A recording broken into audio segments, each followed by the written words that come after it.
Bueno, dada la hora, vamos a dar comienzo a esta segunda sesión dentro de este pequeño ciclo que presentábamos así globalmente ayer. Entonces, sobre el trasfondo de análisis socio-religioso que se hacía ayer, debatiendo si secularización no, como concepto. Porque después los datos reales, los procesos históricos son lo mismo, ¿no? La cuestión está en el lenguaje que entraba un poco en cuestión ayer por parte del ponente, concreto respecto del concepto secularización. Bueno, pues sobre ese trasfondo socio-religioso que ayer nos iban desgranando, como también dije ayer al final, pues vamos a abordar hoy en ese marco el concepto y la praxis. El concepto y la praxis de lo que hace ya bastante tiempo estamos llamando secularidad cristiana, que es un modo de asumir, hasta donde se puede, hasta donde se debe, el proceso secularizador. En buena parte es perfectamente asumible desde las raíces de la revelación bíblica, y que dentro del cual pues va a tener lugar la presencia pública del cristianismo desde este concepto de secularidad cristiana en un mundo secular o muy secularizado. Bueno, yo lo voy a decir más porque no soy nadie que tenga que exponer, si no es justamente esta introducción y la presentación breve de los dos ponentes en esta segunda sesión de hoy. Empiezo a presentar a quien está a mi derecha, que es quien va a intervenir en primer lugar como invitada, a quien agradecemos su presencia, Carmen Márquez de Úndez, natural de Valencia.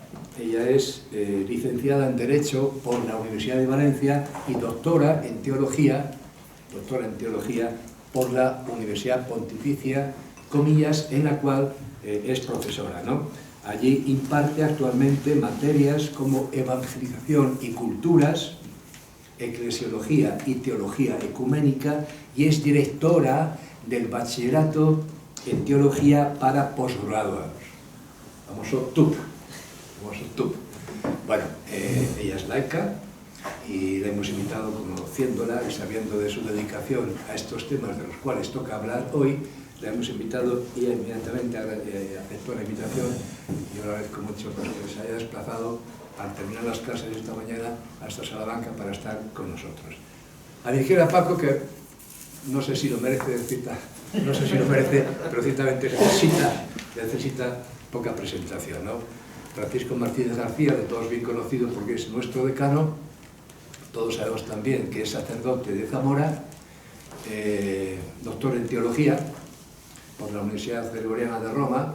Hasta ese momento, hasta el doctorado, pues fue estudiante aquí en nuestra facultad, es profesor de Cristología y cuestiones afines, y también dedicado a estos temas de los cuales vamos a hablar hoy. Bueno, el planteamiento de esta sesión es muy sencillo. Ellos van a hablar unos 25 o 30 minutos. El tema es común, el tema es el mismo, pero sin duda cada uno va a presentar distintas interpretaciones de esto que decía yo al principio, ¿no? Y después abrimos un diálogo, ¿no? Seguramente la presentación de ambos nos resulta a todos bastante sugerente y seguramente, por tanto, podremos abrir un diálogo interesante al término de las intervenciones de ambos. Adelante, Carlos. Muy bien, pues buenas tardes y muchas gracias por esta invitación, y saludo a los que están aquí, también a los que estén conectados online.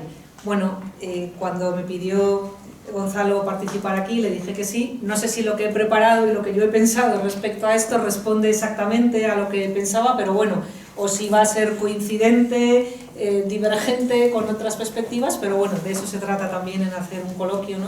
En ver, bueno, pues un poco diferentes enfoques y perspectivas. Dando por presupuesto la intervención de ayer sobre la secularización, que más allá del debate sobre secularización, dessecularización, possecularización, pero bueno, lo que yo creo que es evidente para todos nosotros es que la modernidad y los procesos que han traído la modernidad han implicado un cambio trascendental en la manera de entender, de vivir la religión y de comprender el papel y la función de la religión en la sociedad. Bueno, pues parto un poco también de ese presupuesto, al que quizá yo añadiría como la otra característica que marca lo que sería el contexto actual para nosotros creyentes y para la Iglesia a la hora de situarnos en este contexto cultural del siglo XXI en el que tenemos que vivir esa secularidad cristiana, que sería ese pluralismo religioso que es fruto de la globalización. En Occidente es verdad que vivimos en sociedades marcadas por la secularización o post-seculares, aunque haya habido una vuelta, un retorno de lo religioso, por otras vías, por otros caminos, pero también hemos vivido de manera muy fuerte, o estamos experimentando, el pluralismo, que también conlleva cambios y cuestionamientos en el modo de entender y de vivir la fe. Un pluralismo cultural, étnico y también religioso, ¿no?, que pone sobre el tapete retos nuevos a las religiones y también para el creyente individual. De manera que hoy en un mismo espacio coexisten discursos seculares, discursos religiosos y dentro del discurso religioso una gran diversidad religiosa. De manera que nosotros tendríamos que pensar o preguntarnos cómo pensar y vivir la religión, la fe, esa secularidad cristiana en ese marco secular, pero también de gran pluralismo y de gran diversidad religiosa, y en el que además, eso, como decía, coexisten visiones religiosas y seculares. Sin duda, uno de los grandes retos para los cristianos de este siglo XXI es cómo ser creyente y vivir la fe en un mundo que es plural y que es secular. Voy a desarrollar solamente 3 ideas en las que voy casi a dejar apuntadas, y a partir de ahí, pues bueno, ya en el diálogo podrán salir más cosas. Una primera cuestión sería caer en la cuenta de que en realidad la secularización es un fruto de precisamente la Europa de tradición y de raíz cristiana. No es casualidad que la secularización haya nacido de países cristianos, de un contexto cristiano. La secularización moderna nace a partir de una tradición marcada por el cristianismo. Y habría que decir casi que en el cristianismo, encontró algunas de las condiciones intelectuales que han posibilitado su desarrollo, sin atribuirle o sin pretender atribuirle al cristianismo una suerte de paternidad exclusiva de las sociedades modernas, ¿no? Sí que es verdad que se puede hablar de esas raíces cristianas, ¿no? O de eso que se ha llamado la paradoja religiosa de las sociedades seculares, ¿no? Apuntando a que de alguna manera es del propio terreno religioso del que éstas han tomado las representaciones del mundo, del hombre, de la historia y esos principios de acción que han posibilitado la secularización. De alguna manera, por ejemplo, Jacques Maritain apuntaba algo de esto cuando él decía que en el fondo la Revolución Francesa era una suerte de explosión de cristianismo laicizado, ¿no? Que es tomar valores, ¿no?, que en el fondo han arraigado y han surgido de la tradición judeocristiana y dotarles, por así decirlo, de una fundamentación secular. De manera que nosotros podríamos decir que muchos de los ideales de esa modernidad ilustrada y secular y de los valores éticos que hoy forman parte del patrimonio de la humanidad, podemos reconocer en ellos una clara inspiración y una raíz cristiana. De esa matriz, ¿no?, han provenido ideales como el progreso, valores democráticos como la dignidad humana o el universalismo igualitario, que un filósofo tan poco sospechoso como Habermas, por ejemplo, dirá: esto es herencia directa de la ética judía de la justicia y de la ética cristiana del amor. Con esto quiero decir que para nosotros, en cuanto creyentes, aunque es verdad que todo ese proceso de secularización se ha desarrollado en confrontación muy fuerte y en pugna con la Iglesia, sin embargo, no nos tiene que ser algo tan ajeno y tan extraño movernos en ese ámbito y en ese marco y en ese contexto secular. Por otra parte, hay que reconocer que el cristianismo, en cuanto portador de una concepción política que desacraliza el poder y el Estado y que marca esa diferencia entre el orden político y el orden religioso, en términos bíblicos diríamos, en dar al César lo que es del César y a Dios lo que es de Dios, ¿no?, crea un poderoso germen de secularización. Por eso decía, no es casualidad que la secularización haya brotado de un contexto de tradición cristiana, ¿no?, y que por tanto podríamos encontrar al menos algunas de sus raíces, ¿no?, en ese pensamiento judeocristiano. Por eso yo creo que podemos hablar de una compatibilidad entre la fe cristiana y una autonomía ilustrada y una sociedad secularizada, entendiendo como esa autonomía ilustrada entendida en sus términos adecuados o correctos. Pero en ese sentido yo creo que esto nos hace pensar en una compatibilidad entre una sociedad secular y una presencia de la religión y de lo religioso en esa sociedad. Paso a la siguiente idea que quería comentar, que era la idea de la presencia pública de lo religioso y de la fe cristiana, de esa secularidad cristiana, en las sociedades seculares contemporáneas. ¿Cómo y de qué manera, ¿no?, tendría o podría ser ese modo de presencia? En definitiva, cómo articular la presencia religiosa y nuestra presencia, tanto como iglesia como creyentes, y aquí desde luego corresponde un papel importante a los laicos, ¿no?, en ese marco de las sociedades democráticas contemporáneas. Bueno, yo creo que una de las cuestiones que todavía no ha resuelto la modernidad, o podríamos decir flecos que todavía tenemos que resolver, la modernidad, podemos decirlo así, ha desplazado y la secularización a la religión del centro de la sociedad, pero una vez la desplazamos del centro, ahora cómo articulamos una relación adecuada entre lo religioso y lo político, entendiendo lo político en el sentido amplio, cómo tiene que estar presente la religión en el ámbito de una sociedad democrática contemporánea. Bueno, el contexto de cambio en el que estamos inmersos reclama una suerte de análisis de la relación entre Occidente con su identidad religiosa, ¿no?, y cómo, de alguna manera, nos sitúa ante la necesidad de repensar la cuestión de la incorporación de la religión al espacio de las democracias modernas. Dado que estamos en una sociedad democrática, y aquí la pregunta sería, ¿qué tiene que decir o aportar la religión en una sociedad democrática, secular y plural? Si es que tiene que decir algo, ¿no? Porque partimos de un presupuesto, que es que la secularidad es algo consustancial al Estado democrático moderno. Entonces, dado ese marco, ¿cómo situar de una manera correcta una presencia pública de la religión y de la fe cristiana y del testimonio creyente?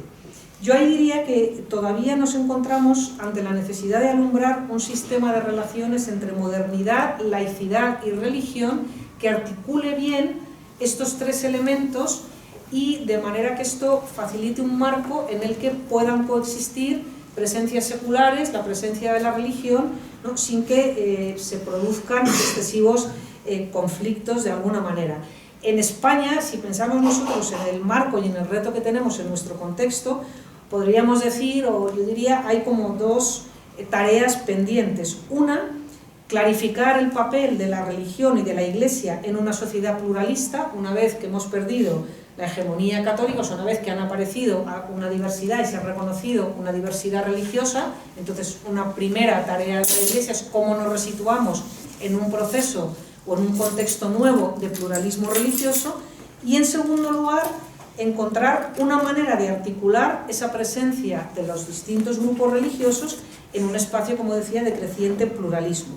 Cómo elaborar un modelo de relación entre la Iglesia y el Estado y de presencia pública de lo religioso, más allá de las formulaciones jurídicas establecidas. Yo diría, y esta sería un poco mi visión, nosotros tenemos un marco jurídico muy claro establecido, el artículo 16 de la Constitución, ¿no?, una sociedad no confesional, con relaciones con la Iglesia Católica y las confesiones que tengan notorio arraigo, pero una vez establecido ese marco jurídico que es claro, ¿no?, sin embargo, cómo luego en la práctica se sitúa ahí, y ahí yo creo que es donde muchas veces las problemáticas o los problemas que vemos, lo que ponen de manifiesto es que no tenemos clara la concreción de eso, o sea, cómo tiene que estar presente la religión en ese marco de una sociedad democrática, secular, plural. Entonces, casi podríamos decir que lejos de resolverse esa pregunta por la compatibilidad entre valores religiosos y valores democráticos, todavía es una cuestión abierta para muchos.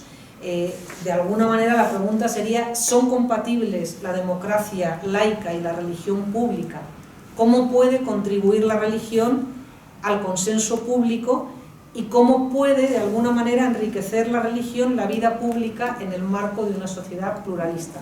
Dicho en términos más claros, ¿cómo puede tener una presencia pública la religión sin que por eso atente contra ese marco secular del Estado, de una sociedad democrática como la nuestra. ¿O acaso podríamos decir que la laicidad de la democracia y del Estado reclaman, como propugnarían algunos, una suerte de privatización de la religión y expulsión de la religión del ámbito público, ¿no?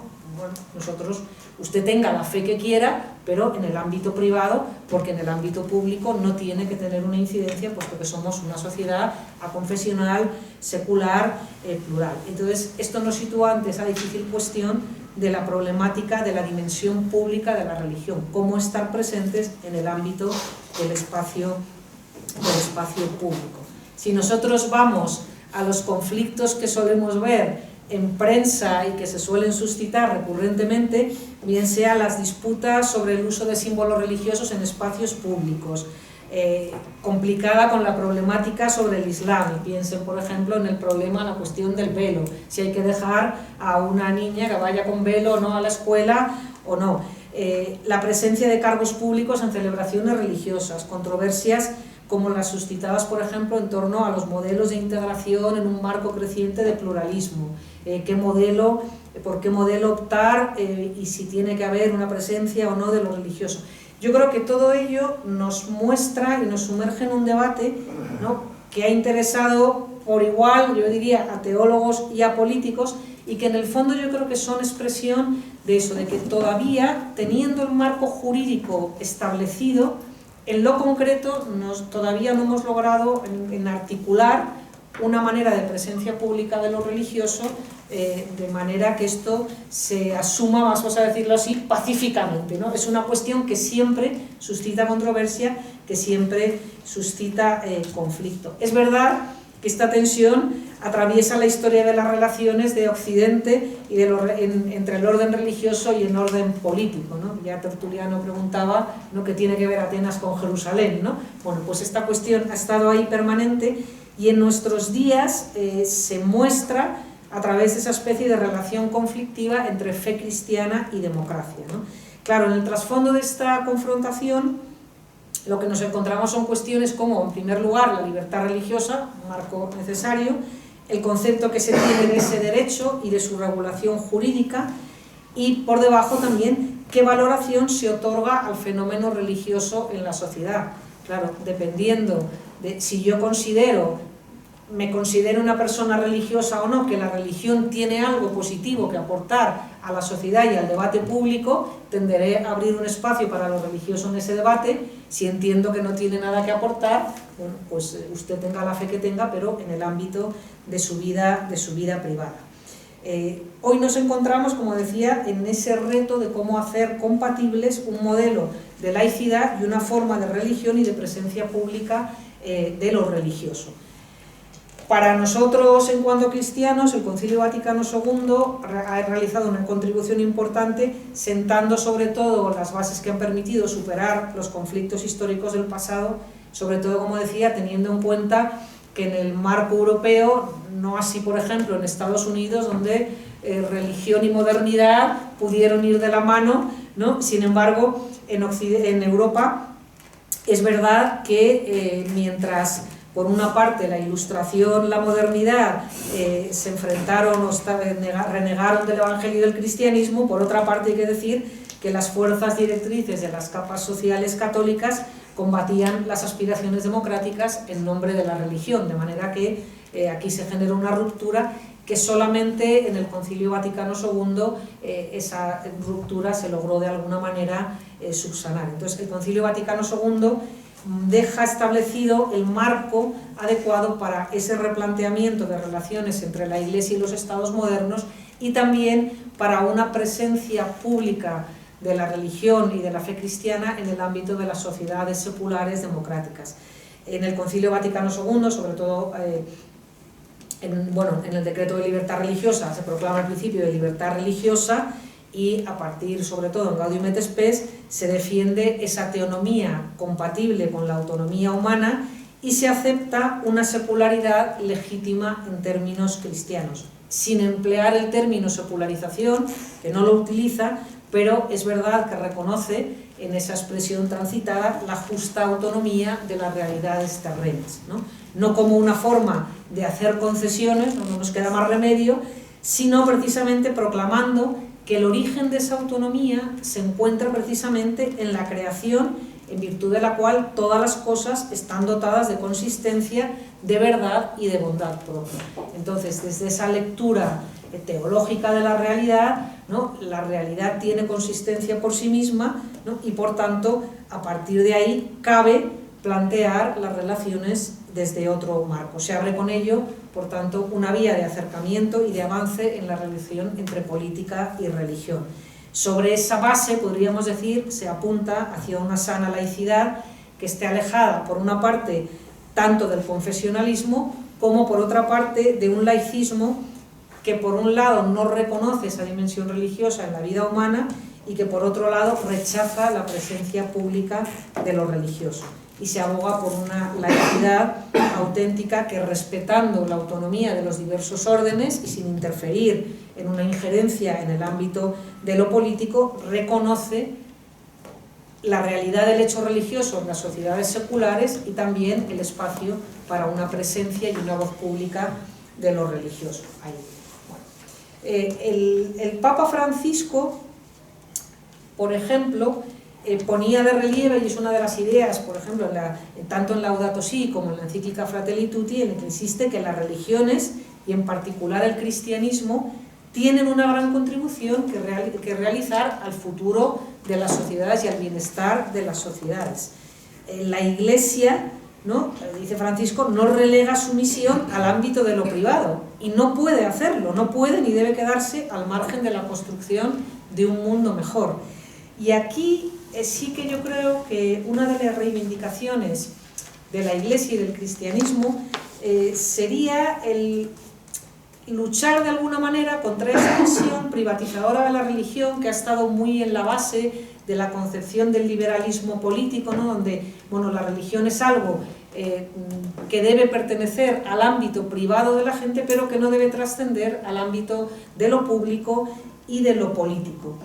Claro, frente a eso hay que recordar que en realidad lo religioso trasciende el ámbito de lo meramente personal, porque la fe no es algo puramente intimista, la fe no es algo que tenga que quedar recluido a las emociones, a los sentimientos, a la intimidad de la persona, a la espiritualidad intimista de la persona.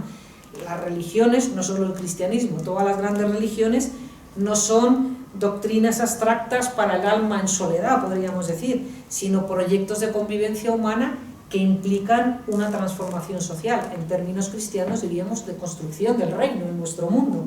Entonces, en ese sentido, la religión es un hecho social público que tiene indudables e innegables efectos en la vida cotidiana, en las referencias éticas, incluso en el comportamiento político. O sea, mi fe no me habla solo de mi intimidad y mi relación con Dios.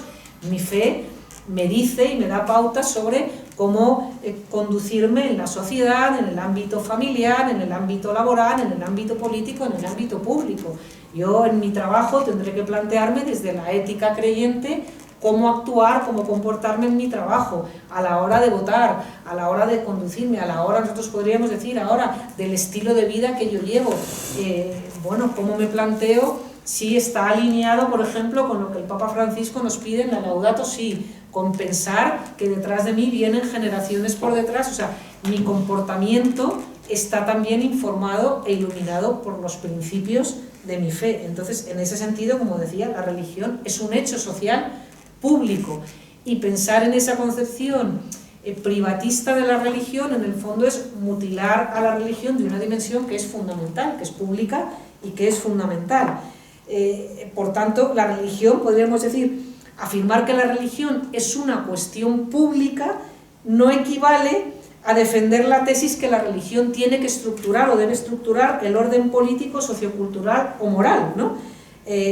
Pero sí que implica evitar esa privacidad extrema que anula toda dimensión pública a la fe cristiana. Entonces, es decir, la fe cristiana tiene una dimensión pública sin que eso implique una injerencia en el ámbito de lo político, ¿no? Pero desde el ámbito de lo religioso sí que se reclama ese espacio, ¿no?, para esa dimensión pública de la fe. Ya digo, sin pretender ni confesionalizar al Estado, ni convertir la religión en una suerte de actor político partidista, ¿no? Pero sí es legítimo reivindicar un ámbito de participación, y nosotros cuando pensamos en lo público pensamos en Estado, en sociedad política y en sociedad civil. Entonces, sin una injerencia, vamos a decir, en el nivel del Estado, sí, en ese ámbito de sociedad civil y en ese ámbito político, entendido en términos amplios, ¿no?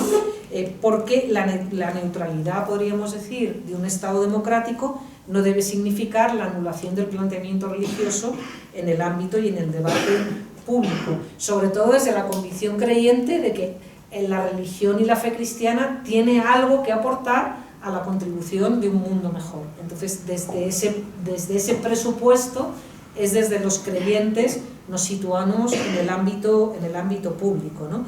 El filósofo Jürgen Habermas, por ejemplo, si recuerdan ese famoso diálogo con Ratzinger sobre los fundamentos prepolíticos del Estado democrático, el mismo Habermas reconocía y abogaba por la pertinencia que en el marco de esas sociedades postseculares la democracia preste oído a los discursos éticos, filosóficos y religiosos, ¿no?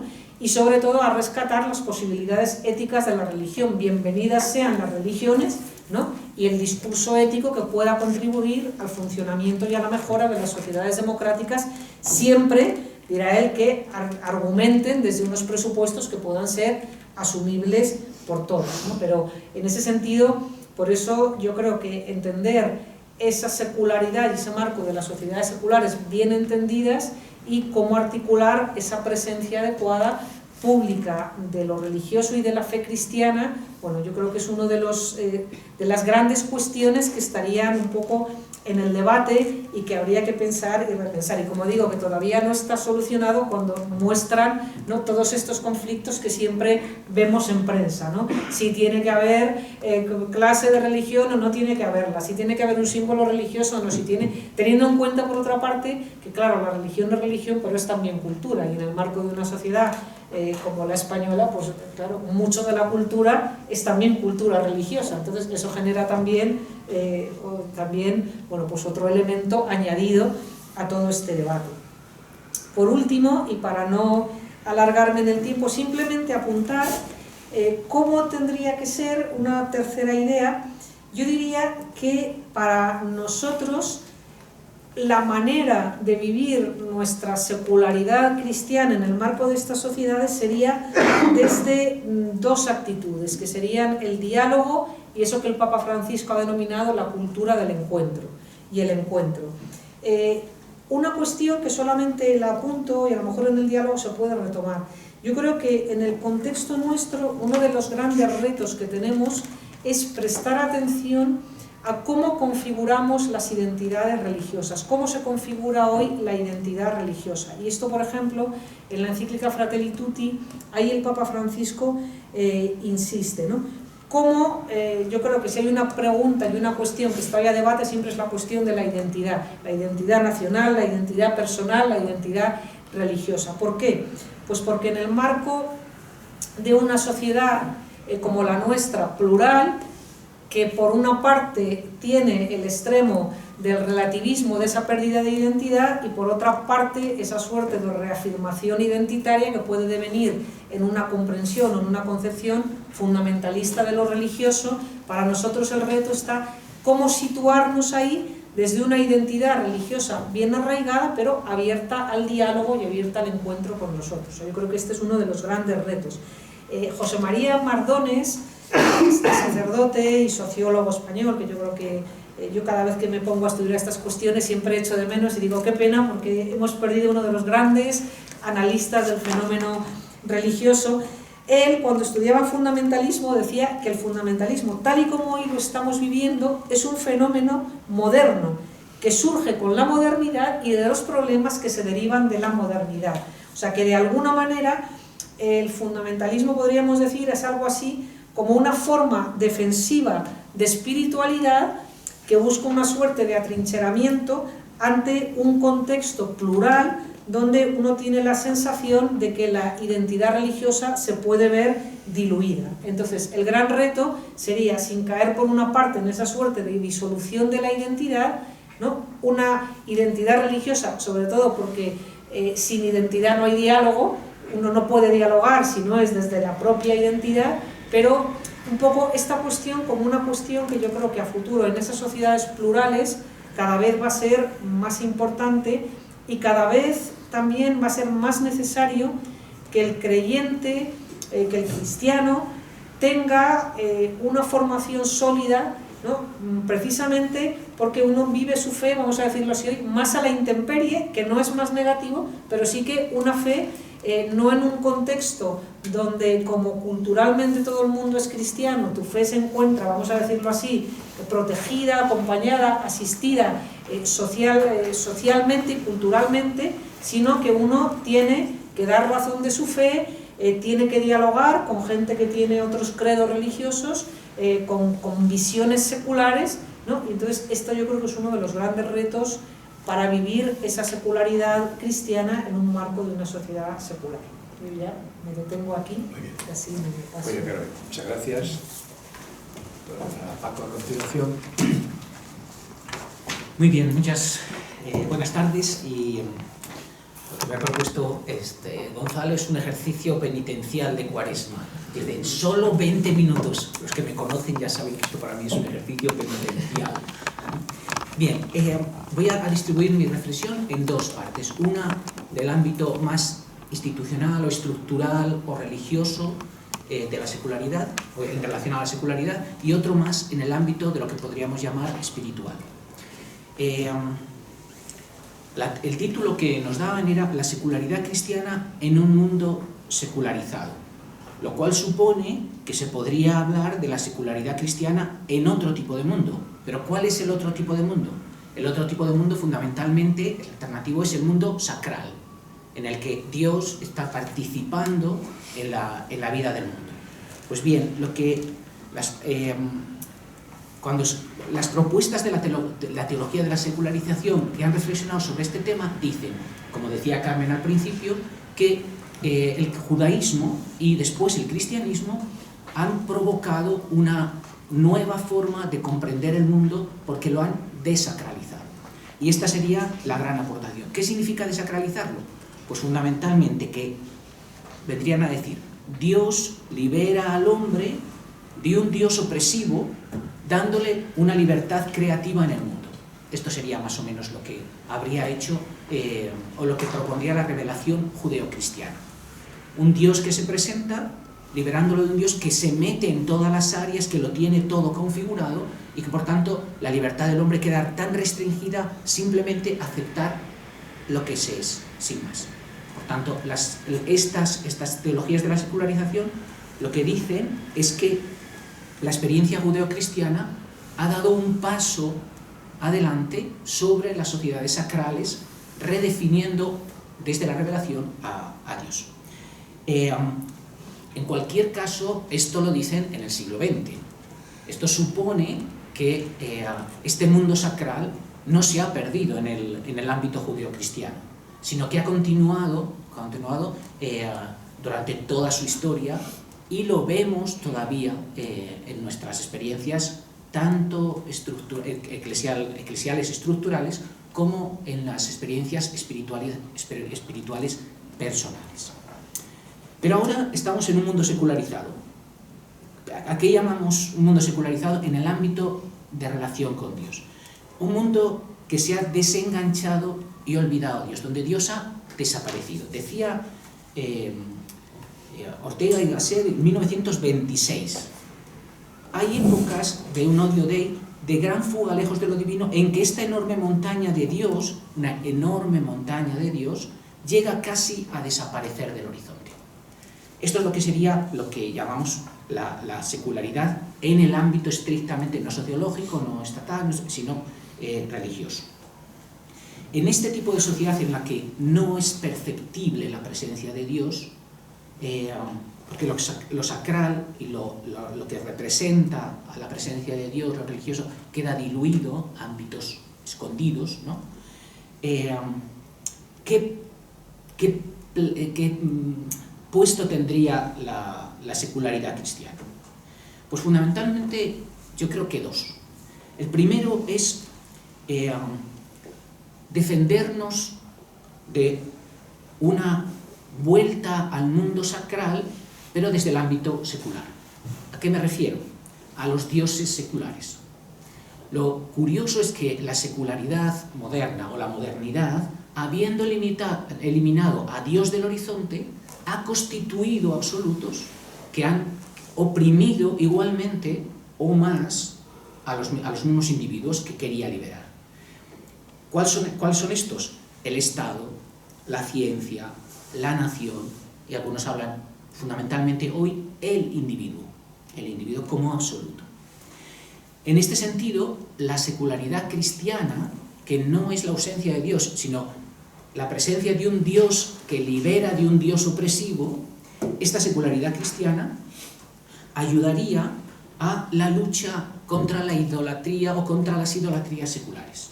Este sería el primer ámbito de aportación que tendría la secularidad cristiana en el mundo secularizado. Pero también, digamos que esto sería a destra, pero la secularidad cristiana como dimensión judeocristiana, de la experiencia judeocristiana, tendría como objetivo una especie de nueva desacralización del cristianismo, que tiende históricamente a configurarse como un espacio sacral. De tal manera que, voy a poner un ejemplo un poco tonto, pero que se entiende bien. Un alumno de educación me decía hace 5, 6, 7 años, dice, si mi abuela es muy religiosa, si va todos los días a misa, se identifica lo religioso a Dios con un ámbito concreto del mundo y todo lo demás queda fuera de esa experiencia. Bien, esto no es lo propio del judeocristianismo, no es lo propio. Y por tanto, pero sin embargo se ha colado. Por tanto, la secularidad cristiana obliga a recomponer la misma experiencia histórica cristiana a partir de algo que debería ser impactante siempre para nuestra experiencia. Y es que Jesús no hizo ningún rito religioso, no utilizó ropa religiosa, no hizo gestos religiosos explícitos, sacrales, como decimos nosotros. Por tanto, ¿cómo pensar la secularidad que existe o el mundo secularizado desde la secularidad cristiana? Yo creo que hay 3 dimensiones en lo estructural. La primera, se requiere una secularidad desidolatrante o desidolatrizante, no sé si existe esta palabra, ¿no? A base de una fe en un absoluto que defiende lo absoluto del individuo. Esta sería la afirmación cristiana, que permite al sujeto ser el mismo y sin embargo lo defiende de esas formas que, queriendo hacerlo él mismo, terminan por imponerle una forma concreta, ¿no? Sea la nacional, sea cualquiera de estas. Segundo elemento, una secularidad cristiana obliga a una desmundanización continua de Dios, que deje al hombre ser libre y ser creativo en su espacio, con su forma. Por tanto, la no identificación de Dios con nada del mundo. Es más, quien es la imagen absoluta de Dios, que es Cristo, nunca dice yo soy Dios. Esta es la experiencia, digamos, tremenda de cristiana. Y en tercer lugar, una secularidad cristiana es una secularidad profética ad intra de la Iglesia, de tal manera que continuamente obliga a la Iglesia a devolver la experiencia cristiana a lo que llamamos sacerdocio común, es decir, al sacerdocio existencial, ¿no? Y hacer que la ritualidad sea ritualidad que sirve para recordar lo que somos, para ayudar a lo que somos, pero el centro no está en la ritualidad, sino en el ser, en el mundo. Bueno, esta es la primera parte que quería comentar, más estructural, sobre lo que yo creo que la secularidad en el ámbito, fundamentalmente, no de experiencia estructural religiosa. La segunda tiene que ver con la vivencia de la secularización del mundo en la vida cristiana. Y aquí entro más en el ámbito de lo espiritual. Seguro que a todos os ha pasado alguna vez que de repente os despertáis por la mañana y el cuerpo va por inercia, ¿no? Entonces va por inercia. Pero claro, yo que vivo 5 días en Salamanca, uno en Zamora y uno en mi pueblo, en Toro, ¿qué sucede? Que de repente me levanto por inercia y me choco contra la pared. Porque me he levantado para un lado distinto de la cama del que yo duermo habitualmente. Y en uno de los lugares donde duermo tengo la pared contra la cama. Eso significa que de repente yo estoy pensando, mi cuerpo está pensando que estoy en un sitio, se mueve en relación a ese sitio y lo que se encuentra es una pared. Bueno, la secularización lo que ha provocado es justamente esto en la experiencia religiosa. La modernidad es, ya no solo la modernidad, después la posmodernidad, es un cambio de horizontes, de cosmovisión, que nos ha situado, antes de que nosotros queramos, en otra perspectiva. Pero la experiencia de fe está configurada de siglos por unas inercias, por unos lugares donde se percibe a Dios, donde se encuentra a Dios. Y de repente, esos lugares parece que no dan de sí para mostrar a Dios. Esta es la cuestión. Y lo que se produce es lo que llamaba Buber un eclipse de Dios. Porque en la posición en la que vivimos, todavía no ha aprendido a ver eso que decía también Ortega, esa gran montaña que es Dios. Me decía, pongo otro ejemplo, hace un tiempo, una monja de clausura, que parecería que una monja de clausura, lo mismo que un cristiano, parece que lleva a Dios con él, y por tanto se pone y ya lo tiene delante para rezar. Bueno, esta monja había tenido que salir del monasterio para acompañar una situación familiar especialmente difícil. Y estaba viviendo allí. Y me decía la dificultad que tenía para rezar, percibiendo en la oración. Es decir, percibiendo en la oración la presencia de Dios. Porque todo se había descompuesto. No se sentaba como se sentaba a rezar. No estaba en el lugar donde rezaba habitualmente. Había roto los ritmos de oración. Había la misma situación, Dios no se presentaba como el que acompañaba, sino como el que no está porque la cuestión no se soluciona. Esto que es una experiencia, yo creo que común a todos, ¿no? Esto es una experiencia estructural en nuestra época. De tal manera que antes de pensar en la secularidad, cómo situar a la Iglesia en un mundo secular en relación a los no creyentes, al Estado, la pregunta es si la Iglesia sabe situar a los creyentes y si los creyentes sabemos situarnos en esta nueva forma en la que Dios está igual presente, porque Dios, como decía alguna, está igual de cerca en todas las épocas de la historia y sin embargo está eclipsado. Decía en el primer libro de Samuel, en el capítulo 3, estamos en el contexto en el que es el final de la época de los jueces, el principio de la época de la monarquía. En el principio del libro de los jueces lo que aparece es una estructura religiosa corrupta absolutamente, son los hijos de Eli, ¿no? Y se dice que la palabra del Señor era rara en aquellos días. Por tanto, parecería que no se encontraba lugar para escuchar a Dios. Como si Dios se hubiera quedado mudo o no estuviera o no existiera. Y es en este contexto donde Samuel descubre su vocación que no entiende, porque oye a Dios y no sabe que es Dios. Por una vez, por 2 veces, por 3 veces, ¿no? Bien, esta es la situación. Y tanto la Iglesia como el creyente haría mal en agarrarse a lo que parece que ya no resiste. ¿Cuáles son las características de este mundo que se ha descompuesto? Primero, aquí como en las novenas, cada uno que pida la gracia que más desee, ¿no? Aquí cuando se describen las características, cada uno las describe como... Yo he cogido 3. La primera es el cambio de la percepción del tiempo, de una percepción vertical a una percepción horizontal. La percepción del tiempo vertical es la percepción del tiempo que lleva a Dios, y por tanto todo el tiempo está para prepararse para el encuentro con Dios, ¿no?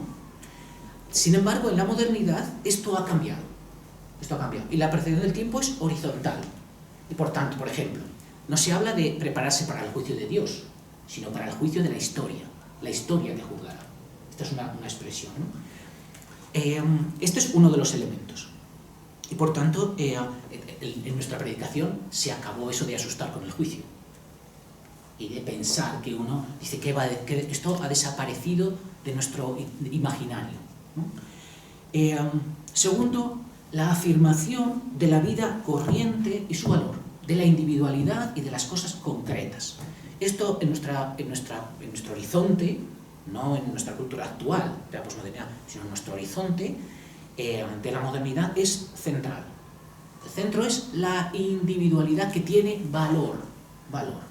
La vida humana, el ser humano, no es un ser degradado por el pecado en la concepción moderna, sino que es un ser con valor absoluto, bueno. Podemos decir que esto es ingenuo, pero esta es la comprensión inmediata que tenemos. Y tercero, el paso de lo espiritual al ámbito de la libertad. Se arranca el ámbito de la espiritualidad de lo institucional y pasa al ámbito de la elección individual, de la libertad. Y esto ha descabalgado toda la estructura de religiosidad por el que veníamos. La cuestión entonces es cómo redescubrir la presencia de Dios como una presencia salvífica. Y aquí, curiosamente, justamente cuando se han abierto horizontes distintos, pasa lo mismo que pasó en 1 Samuel 1, 2, 3, ¿no? Con Samuel. Y entonces nos encontramos con que aparece de nuevo la mística. Voy a dar algunos nombres que se constituyen en este contexto como formas de encontrarse con un Dios que no se puede agarrar, no se remite a una forma concreta, sino que es el Dios inefable. Thomas Merton, Madeleine Delbrel, Edith Stein, Simone Weil, Thomas Keating, John Main. Aparece una nueva forma de experiencia religiosa que pasa de lo institucional, podríamos decir de lo instituido, a lo instituyente, ¿no? Al ámbito de encuentro radical con Dios, más allá de lo que ya se presuponía que uno se encuentra en el ámbito ya de las instituciones. En este sentido, Dios vuelve a aparecer como algo indominable, como alguien invisible, intangible, inefable, que queda remitido a su imagen. Esta imagen es el hombre, pero para el cristiano, Cristo, pero Cristo como una forma. Y aquí yo creo que aparece la novedad, la posible novedad, y es que Cristo no aparece como, entendedme lo que quiero decir, como palabra, sino como parábola. La diferencia es que Cristo como palabra es una cosa, la palabra está ya hecha. La parábola es un ámbito donde tienes que hacerte, tienes que definirte. Y por tanto, el cristianismo en esta época tiene que volcarse, para vivir la secularidad, volcarse en esta identidad que da un absoluto, que te hace absoluto a ti en relación con los demás. Esta sería la cuestión de fondo. En este sentido, parecería lo que yo creo que es el gran reto actual que provoca la secularización dada y la secularización cristiana, que es la vuelta a la comprensión sacramental creatural. Es decir, pasar de lo ya instituido de los sacramentos a la forma sacramental del mundo, que hace que los sacramentos puedan ser sacramentos. Quiero decir, de lo que se trata es de ver en la realidad concreta el halo trascendente que posee por la presencia de la llamada de Dios que le constituye y que lo llama a participar de sí mismo. De tal manera que una visión sacramental superaría un mundo compacto, que es lo que ha provocado los absolutos políticos, y por ejemplo la ciencia, que dice el espíritu es carne, es decir, materialismo puro. Y por tanto, lo que es la ley del Estado, la ley de la ciencia, no hay espíritu, hay nominalismo estatal, nominalismo científico, estatal. Pues bien, una perspectiva sacramental rompe con esto, pero tampoco dice no un mundo vacío, que la carne es el espíritu, y por tanto el espíritu es lo etéreo, no hay carne, no. El sacramento, la comprensión sacramental, dice, como decía Santa Teresa, el hombre no está vacío, el ser humano no está vacío, el ser humano es un icono, pero no solo el ser humano, sino toda la realidad. Esto impregna toda la experiencia judeocristiana. Y sin embargo, la misma experiencia judeocristiana ha tendido a decir, bueno, pero el Santísimo es la custodia. Lo cual es verdad siempre que no se separe de todo lo demás, porque si no, se vuelve a la situación sacral y no se asume la experiencia judeocristiana, la revelación judeocristiana. Por tanto, yo creo que el reto radical en la experiencia religiosa de lo que sería la aportación de la secularidad judeocristiana sería la vuelta a una carne habitada, defendida por Dios, en la que no es absoluta la materia y no es absoluto el espíritu. Y por tanto aquí creo que uno de los referentes fundamentales es la fenomenología, en la que nos puede ayudar en esto.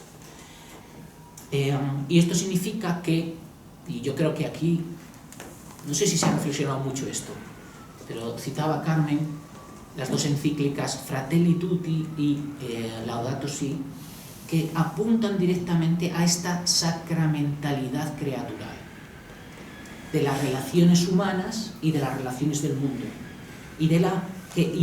cómo estas están habitadas por una dimensión mística que el cristianismo ha comprendido, intenta vivir y ofrece, pero no ofrece porque la tenga él, sino porque está ahí, y ahí se puede encontrar con todos. Y sería en este lugar donde podríamos dialogar, fundamentalmente porque algunos de los filósofos especialmente significativos dicen que no son materialistas y que hablan de espiritualidad porque perciben esta dimensión, ¿no? Bueno, yo creo que la cuestión de fondo es esta necesidad de la Iglesia de volver a la mística para que su secularidad defienda lo concreto de las cosas. Y me paro. Muy bien, muchas gracias a los dos. Bueno, yo creo que hemos oído dos interpretaciones, dos consideraciones ciertamente distintas, yo creo que en absoluto complementarias, en absoluto contradictorias, serían seguramente muy complementarias con el trabajo correspondiente. En cualquier caso, eso, son dos voces distintas que seguramente habrán posibilidad de un coloquio interesante, ¿no? Entonces ya es cuando ahora tenemos la palabra todos, ellos siguen teniéndola también en todo caso, pues para plantear lo que nos parezca oportuno, a una pregunta, a una experiencia personal, una opinión propia, a una discrepancia también se puede hacer, de tal modo que ahora tenemos un ratito para este coloquio abierto.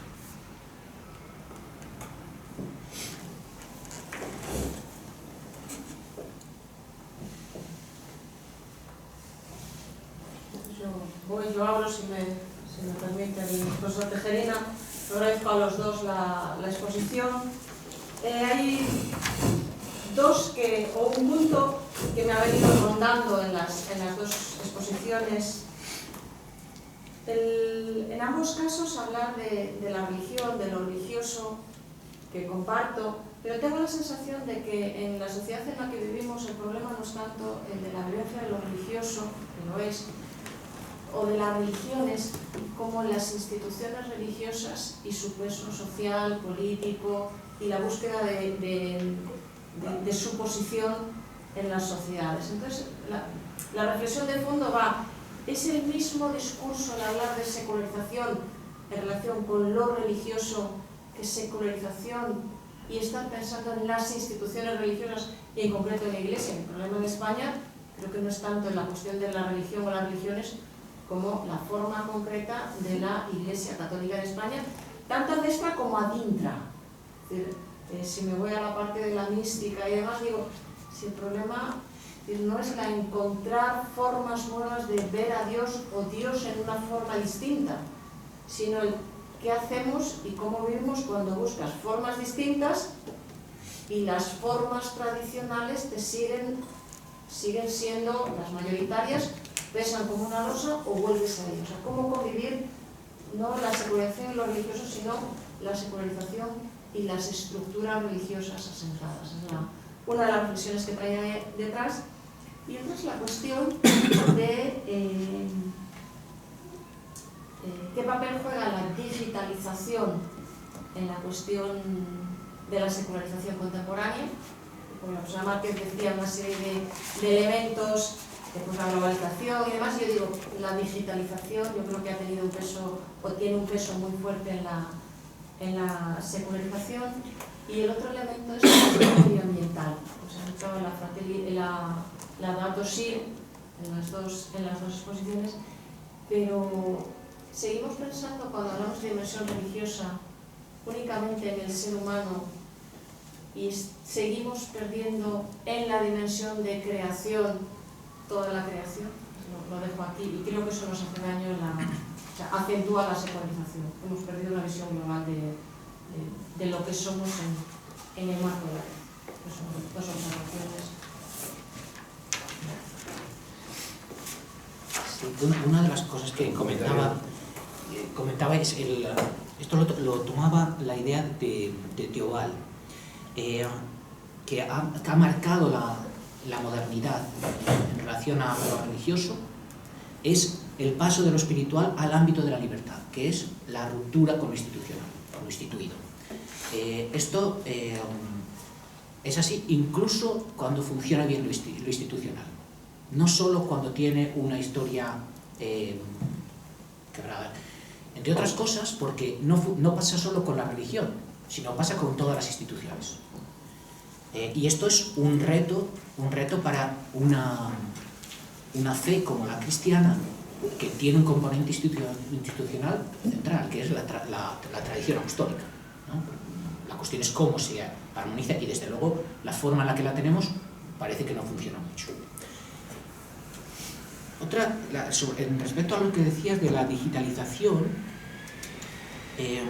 yo no sé si está detrás de la secularización, pero lo que es claro es que es una forma de desarrollo de lo humano, que es lo que yo integraría dentro del espíritu sin carne, ¿no? Es una especie de invención de mundos donde hay múltiples posibilidades sin que nada esté concreto. Esto, la experiencia judeocristiana no tiene nada que ver con esto, porque la experiencia judeocristiana es absolutamente corporal. Y sin la experiencia corporal, sacramental por tanto, no hay posibilidad de llegar a lo propio de lo humano, ¿no? Esto es lo que se me ocurriría. Sí. ¿Un comentario también? Sí, yo diría, bueno, cuando se analiza, porque nosotros decíamos, bueno, la secularización no es algo ajeno a nosotros, sino que es algo que también ha permeado en la manera de entender, de vivir la fe, la religión. Una de las características ha sido la destradicionalización, que dicen, y desinstitucionalización de lo religioso, ¿no? O sea, que uno entiende que puede vivir y que es legítimo vivir su fe al margen de la propia institución religiosa. Entonces, en ese sentido, esto que la socióloga Grace Davis dice, creencia sin pertenencia, ¿no? Para mucha gente es legítimo y no plantea ningún problema una creencia desvinculada de la propia institución. Entonces, aquí hay un proceso que, como bien decías, no afecta solamente al cristianismo, sino a todas las instituciones, ¿no? De desenganche de esa dimensión institucional, de todo lo que tenga que ver con lo institucional, ¿no? Con lo que tiene eso también de problemático, como decía, para la institución religiosa, ¿no? Y de esa vivencia, vamos a decirlo así, autónoma, que también tiene mucho que ver con el individualismo, con situar a la persona en el centro, una vivencia autónoma de la fe, con la dificultad también de cómo encaja esa dimensión y ese aspecto comunitario de la fe, que va más allá de la institución o de lo institucional. Entonces, por una parte, yo creo que ese es uno de los rasgos y, bueno, habría que ver cómo encajar esta dimensión, ¿no? institucional, que luego, claro, tiene que ver también con la comprensión eclesiológica, ¿no? ¿Qué concepto de iglesia hay detrás? Y cuando yo digo iglesia, a la cabeza del creyente, ¿dónde me remite el concepto de iglesia? Me remite a la institución, me remite a la comunidad creyente, me remite... Bueno, pues eso es una de las cuestiones que está ahí detrás, ¿no?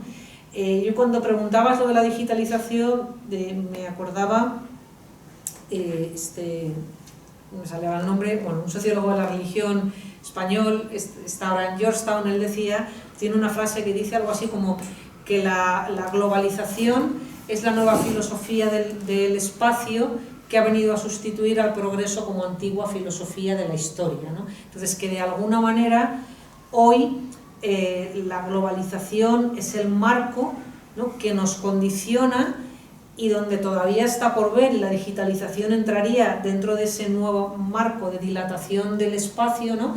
Y eso que implica, no solamente para la comprensión creyente, para la identidad personal, ¿no? Como decías. Entonces, bueno, yo creo que esto es algo que todavía está por determinar. Por eso decía que hoy vivimos en un contexto donde nos planteamos la identidad religiosa, pero también la identidad personal, las identidades culturales, nacionales, políticas, y en la cuestión de la identidad, que es algo que no está claro en todas las dimensiones que tiene la cuestión identitaria. Bueno, pues ahí entraría también qué significa la cultura digital para nuestro mundo, para la persona, y cómo nos condiciona también la manera de ver el mundo, de ver y de comprender nuestro entorno, y cómo todo eso afecta o impacta también en la vivencia y en la comprensión de lo religioso. Bueno, yo creo que eso es un tema que está ahí y que habría, y el que todavía tenemos que estudiar, pero no solamente en el ámbito de la religión, sino también en el ámbito identitario y en otro ámbito, o sea, en todos los ámbitos, ¿no? de la persona y de la sociedad. Bueno, ¿qué significa este nuevo mundo para nuestra sociedad y también para lo religioso? Me ha gustado la intervención suya y le voy a hacer dos preguntas, a ver cómo puede responderlo. Ha hecho 3 puntos. Respecto del primero, pues es conocida la cosa, ¿no? Pero respecto del segundo, la presencia pública de la religión en las sociedades seculares, democráticas, contemporáneas, ¿no? Y usted ha dicho la importancia que tiene también de que uno no puede despojarse de su identidad cristiana allá donde se encuentre y en los oficios que realice, ¿no? Es decir, no puede dividirse en la persona su parte creyente de su parte laboral. Entonces, como esto es un asunto que continuamente aparece por ejemplo, hoy Aparecida.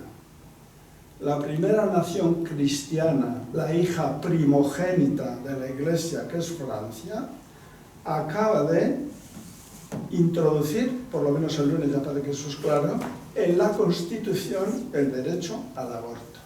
Y han votado casi todos. Es decir, la pregunta es, ¿la profesión de fe cristiana de un diputado creyente y católico puede dejarla a la puerta del Congreso? No puede aportar la fe nada en la elaboración, por ejemplo, de las estructuras sociales en los parlamentos. No puede, por miedo a que digan que es llevar la fe a la vida pública. O sea, la tienen que dejar fuera. Bueno, esa es una pregunta respecto a la presencia pública. Usted ha dicho que un profesor, usted ha dicho todo eso que tiene que llevar a la cuenta, ¿no? Y respecto a la tercera cuestión que ha planteado, la manera de vivir la secularidad, pues ha vuelto a citar pues, al Papa Francisco, que el camino tiene que ser el diálogo y el encuentro. Bueno, pero para que haya diálogo tiene que haber otra persona que acoja el diálogo, que no te rechace o te desprecie, sobre todo si eres cristiano, ¿verdad? El diálogo tiene que tener correspondencia. Ecclesia Suam, de Pablo VI, ya empieza con el diálogo, ¿verdad? El diálogo que dio camino a la Iglesia. O sea, diálogo y encuentro es un ideal, ciertamente, pero si tienes con quién dialogar y con quién encontrarte, ¿verdad? Y ahora cada vez hay menos posibilidades de diálogo y de encuentro en estos ámbitos, me parece a mí. Y si tenéis más experiencias, pues podéis decirlo. Sí, yo diría, respondiendo a la primera pregunta, que o sea, un creyente, la fe tiene trascendencia en el ámbito moral y ético, por tanto, que un creyente tendrá que plantearse siempre esa dimensión moral que tiene una dimensión pública de la fe, en el sentido de decir, luego cada uno tiene que ver y hacer un discernimiento y ver qué opciones tendrá que tomar. Pero en ese sentido, o sea, hay dos cuestiones. Una cuestión es la dimensión, o sea, pública de lo religioso en cuanto a la institución, y otra cosa es el creyente en su comportamiento, cómo actúa en el ámbito de lo público, ¿no? Informada su vida pública por lo que su fe y por lo que su moral le inspira o le indica. Entonces, eso, o sea, hay una cuestión que es decir, la fe cristiana tiene una moral personal, una moral social que uno debe tener en cuenta a la hora de plantearse su posición en el mundo. Entonces, esta es una cuestión.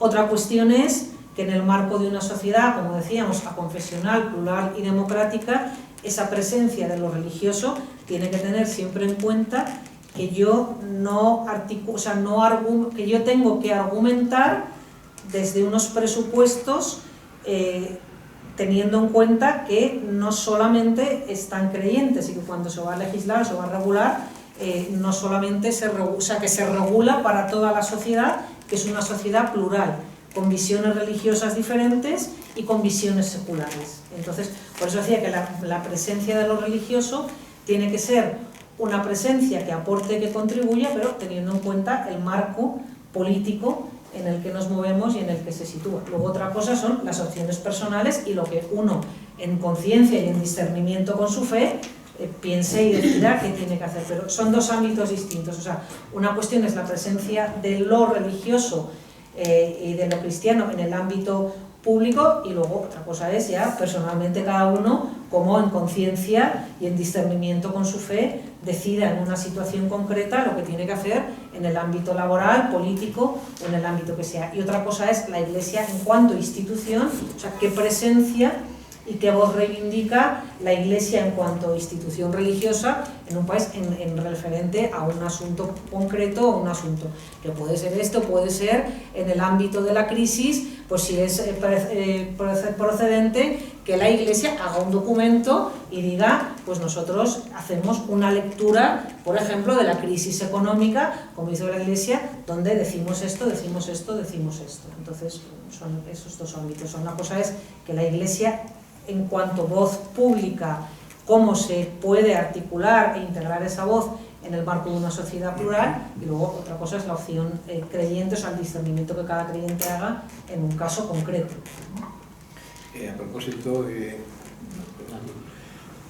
ejemplo que dices del aborto como un derecho, yo creo que ante un reconocido ya constitucionalmente, hay otros países europeos. Quiero recordar que la República Checa, hace años se ha introducido como derecho constitucional el aborto, ¿no? Yo creo que, en mi opinión, ante un asunto de esa seriedad, yo creo que la Iglesia tiene derecho a pronunciarse, pero como una opinión bien fundada razonablemente, racionalmente, con la correspondiente argumentación médica, científica y filosófica, antropológica, yo creo que tiene derecho a pronunciarse. Otra cosa es que le hagan caso. Y yo creo que, vamos, en la Europa actual, un procedimiento ético de ese tipo que puede hacer la Iglesia Católica va a tener poco peso, ¿no? No obstante, no hace mucho, Fernando Savater, que aquí en España es un clarísimo representante de un pensamiento muy laico y bastante, por lo menos durante bastante tiempo, bastante anticlerical, no hace mucho Savater decía que no se podía hablar, más o menos dijo, evidentemente que no se puede hablar de derecho al aborto. No sería, por tanto, la única Iglesia que se pronunciara en contra. Otra cosa es que le hagan caso. Aquí en España, cuando en la legislatura anterior se aprobó la ley de eutanasia, el gobierno no quiso consultar al Comité de Ética, que es un organismo del Estado, y no se quiso solicitar un informe, como podría ser muy razonable, al Comité de Ética. Es decir, que hay fuerzas ideológicas y hay dinamismos de poder que frecuentemente no les interesa el debate, no les interesa el razonamiento, no les interesa. Yo recuerdo hace muchos años, cuando tuvo lugar en la legislación favorable al matrimonio homosexual y a la adopción de niños por parte de parejas homosexuales, que la que entonces era ministra dijo, hemos pedido 50 informes. 50 informes se han manejado de expertos en la familia, en la educación, etcétera, que no ponen ningún problema en la adopción de niños por parte de parejas homosexuales. Aquel año, lo organizaba yo, se celebraban en Ciudad Rodrigo, las jornadas están publicadas por ahí las actas, las jornadas de teología sobre la familia, promesa y ¿cómo era? No me acuerdo, bueno. Un ponente en dichas jornadas de teología, un buen experto, dijo, no es verdad, eso no es verdad. En ese ministerio no se han pedido 50 informes. En España, sobre esa cuestión, nunca se han elaborado 50 informes. Es falso. Te tienes que aguantar. ¿Por qué? Porque era una cuestión ¿de qué? De programa electoral, estaba previsto, eso ideológicamente, por parte del gobierno socialista, tenía que seguir adelante, el gobierno Zapatero, y pues al final te quedas con los informes ficticios, con el Comité de Ética, que no se le pide parecer una cosa que hubiera sido Comité de Ética del Estado, que hubiera sido muy razonable pedir su parecer. El poder tiene sus dinámicas, tiene sus servidumbres, tiene sus imposiciones, hay una ideología que va a salir adelante, y al final el razonamiento, ya digo, Savater hace mucho dijo, evidentemente que no se puede hablar de un derecho al aborto. Dos cosas.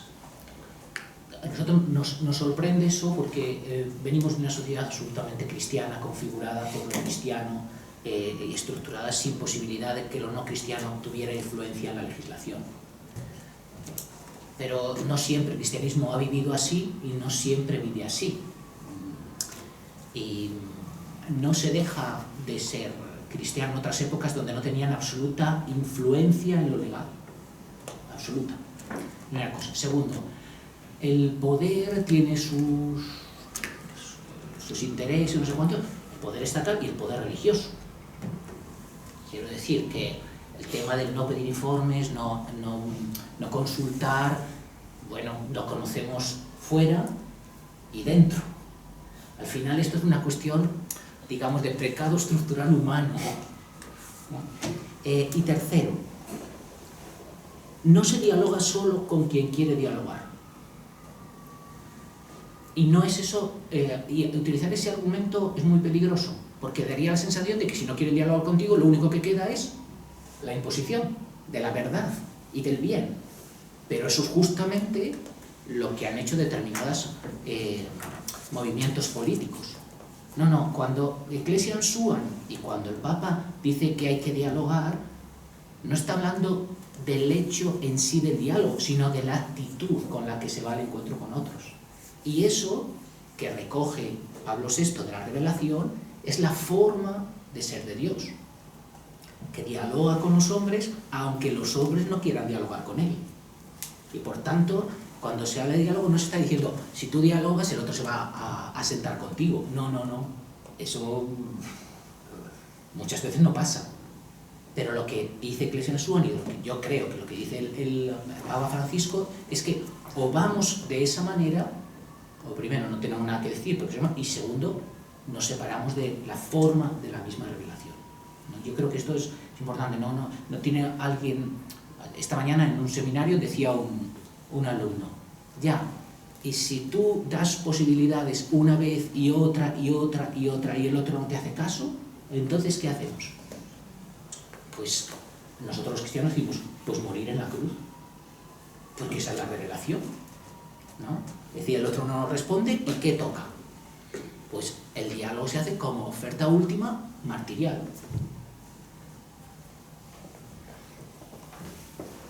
Yo diría, sí, hay una frase en Ecclesiam Suam, la forma más adecuada de configurarse la relación de la Iglesia con el mundo es como diálogo, ¿no?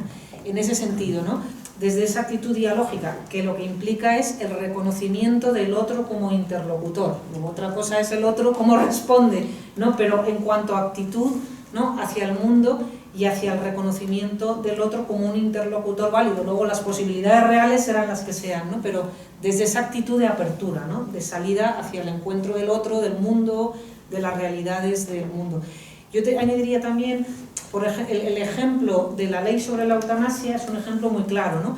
La Iglesia ha dicho su voz, ha dicho su palabra, su postura, ha hecho sus documentos, ¿no? Diciendo además, bueno, pues con sus propios comités, con sus propios, amén de que ha sido una ley hecha, pues eso, sin consulta ni el comité de bioética, ni teniendo en cuenta experiencia de los países que llevan más tiempo, pero en ese sentido la Iglesia eso es lo que reivindica. Nosotros no podemos pretender, como decía, en un Estado donde no es confesional, imponer nuestra posición como la única, o sea, como la que el Estado tenga que asumir, pero reivindicamos nuestro papel y nuestra voz para decir esta es nuestra postura, estos son nuestros argumentos y esto es lo que queremos. Y luego eso hacia los creyentes, ¿no? Hacia los cristianos, pero decir, bueno, nosotros sobre esta cuestión, que es una cuestión pública, social, política también, nos pronunciamos y esta es nuestra voz pública. Pero yo digo que en la voz pública, que es la voz de la política, de la voz pública, en esa voz pública no existe la voz de los cristianos, no existe. Hombre, sí existe. Por ejemplo, lo que estoy diciendo Carmen, la Iglesia se pronuncia. Se pronuncia la Iglesia, sí. Sí existe. Otra cosa es que le hagan caso, que se lea lo que dice la Iglesia. Sí existe. Se ha predicado en las homilías. Hemos dado charlas sobre esto, la Iglesia, la jerarquía ha publicado documentos, se ha explicado en clase. Sí, en la voz pública me refiero a los políticos, estamos hablando de la voz pública de los políticos que dirigen los estados. En esa voz pública también están presentes los políticos cristianos, a los cuales su voz no se les escucha. Y tendrán que votar también algo, porque lo que se propone allí es entre todos, pero cada uno votará aquello según las ideologías, efectivamente, pero también los cristianos tendrán su propia forma de ver las cosas. Yo no oigo esa voz pública. La voz de los partidos sí, ciertamente, que son los que mandan, por cierto. A la Iglesia, claro, pero no hacen caso, ni unos ni otros, eso sí que ya puede publicar los documentos que quiera. Bien, hago una otra intervención. Aquí tenemos algunos conspicuos representantes de institutos seculares. No, yo con respecto a eso creo que no es que no se oiga la voz del político cristiano, es que a lo mejor el político cristiano no está debidamente formado en determinadas cosas. Claro, seguro. Y eso también pasa. Entonces, claro, es cristiano, sí, y a lo mejor va a misa todos los días, pero luego a la hora de enfrentarse a una legislación que teóricamente va en contra de lo que crees, pues yo creo que hay poca gente como fue el alcalde de La Coruña, miembro del Partido Socialista, que el día que se votó la ley del aborto, se levantó y salió del hemiciclo. Porque él, como cristiano, no la podía votar. Eso es una voz pública. Que no tengamos voz política, pues es relativo. Yo cuando decías lo de las instituciones, me acordaba de cuando se intentó votar la Constitución Europea y se rechazó porque en el preámbulo ponía que Europa tenía sus orígenes en el judeocristianismo. Y se rechazó en países como Irlanda, como España, como Italia. Y tuvo que venir un filósofo, no sé si que judío, diciendo que la idea de Europa no se entiende sin el judeocristianismo. Y estamos hablando de política. Entonces no creo que solo sea un problema con las instituciones, que lo es quizás en España más que en otros sitios, pero también es un problema histórico, de poder temporal que tuvo en su momento la religión cristiana y que sigue estando ahí como un caldo de cultivo que de vez en cuando sale a la luz. Y ahí quizás está nuestra labor como laicos cristianos en el mundo, no es coger a Cristo y empezar a dar cristazos, es comportarte de una determinada manera que digan los demás, oye, ¿y este por qué se porta así? Por ahí pasa el testimonio, que lo decía Pablo VI en el año 76, o sea, lo importante es el testimonio, pero un testimonio real, ¿no? Me parece, ¿no? Muy bien. ¿Algún otro comentario? ¿Alguna Sí, yo, por la cuestión de la identidad, creo que ha salido varias veces y creo que es lo que has dicho ahora mismo, que la cuestión algo más que palabras, ¿no? Algo que pueda, y es algo que creo que está en falta. Pero la segunda fueron muy buenas intentos de respuesta a la secularización y principalmente la cuestión de reconocer el elemento sacramental en toda la creación. ¿De qué manera eso no puede atentar a la institución, a la parte sacramental? O digamos, me parece esa una muy buena respuesta porque está más en nuestra mano, ¿no? Es más hacia adentro de la iglesia, pero hasta de qué forma que no va a atentar, porque estamos intentando poner las dos cosas al mismo nivel, o lo he entendido mal. Voy a poner un ejemplo concreto. Es incomprensible la Eucaristía como, y en su origen jesuano, ¿no? Sin la simbología del pan y sin la simbología de la comida. Pero la simbología de la comida y la simbología del pan es una simbología creatural, que entiende todo el mundo, y que va más allá del hecho físico, sino que tiene una capacidad de significación, de sentido grande. Sobre esa trabaja el mismo Jesús. Y es en esa sacramentalidad en la que Él asume para llevarla más lejos.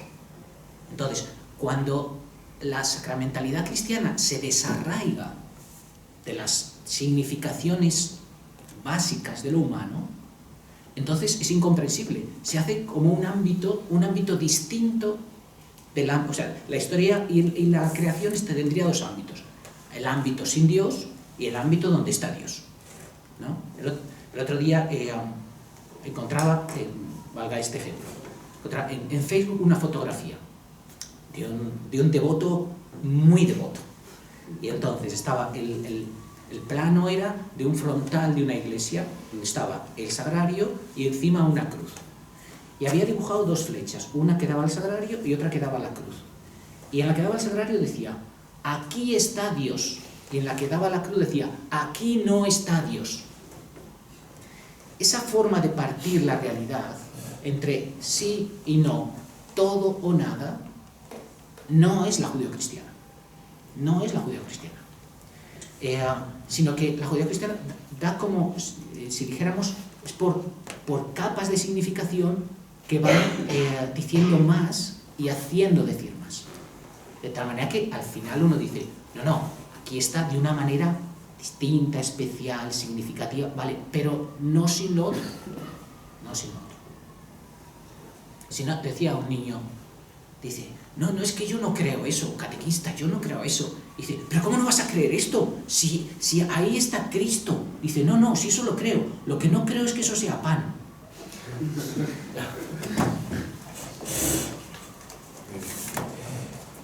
¿Alguien quiere tomar la palabra antes de que terminemos? ¿Alguna última intervención? ¿Estamos claros? Bueno, nos alegramos mucho de que así sea. Bueno, pues entonces llevamos hora y media, es una buena duración para esta sesión y por tanto podemos concluir. Muchísimas gracias de nuevo a los dos, Carmen, Paco.